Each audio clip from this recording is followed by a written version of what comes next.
এক গোপন বিষাদের নদী। কবি মোহাম্মদ সলিহিন ওয়াহিদ। সবার চাহিদা মেটাতে মেটাতে দিন শেষে একাকী সে। অবহেলার চাদরে ঢেকে নিজেকে হারায় নিভৃতে। চলতে চলতে একদিন সে যন্ত্রমানবে রূপান্তর হয়। অনুভূতিহীন এক রোবট যেন এক জীবন্ত পরাজয়। নিজের শৌখিনতা, ভালো লাগা আর যত ছিল বিলাস, সবই আজ ধূসর স্মৃতি, হারানো এক দীর্ঘশ্বাস। ভারসাম্যহীন মানুষের মতো সে শুধু দিয়েই যেতে চায়।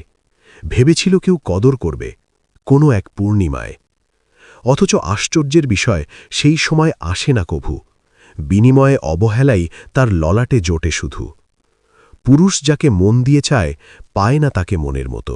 যদি বা পায়, তবে ফেরে না তার মনের গভীর ক্ষত। চণ্ডীদাস মরল ভালোবেসে, বিরহেই হল তার শেষ।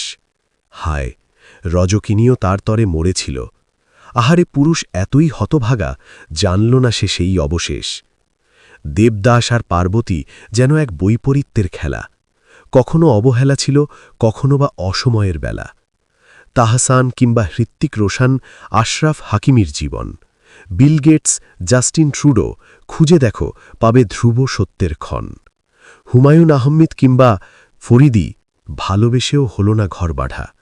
বন্ধুত্ব আজ ধূসর স্মৃতি, বিচ্ছেদে ঢাকা এক বিষাদ ধাঁধা। আদিকাল হতে একাল নিয়মটা একই রয়ে যায়। না পাওয়াতেই বিরহ সুন্দর, প্রেম বাঁচে পূর্ণতায়। ইতিহাসের পাতায় যাদের প্রেম পেয়েছে অমর সম্মান, মিলন ঘটেনি তাদের, কেবল বিচ্ছেদেই গেয়েছে গান। লাইলি মজনু, রোমিও জুলিয়েট কিংবা শিরিন ফরহাদ, হীর রাঞ্ঝা কিংবা রাধাকৃষ্ণ, পায়নি তো কেউ মিলনের স্বাদ। কাউকে ছোট করা নয়, এ শুধু এক রূঢ় বাস্তবতা। পুরুষের ললাটে লেখা এক নিঃশব্দ নীরবতা।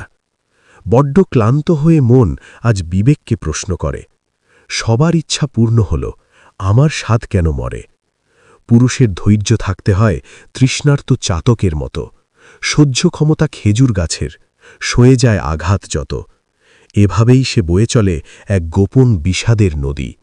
সবাইকে আপন করলেও সে রয়ে যায় একাকী নিরবধি।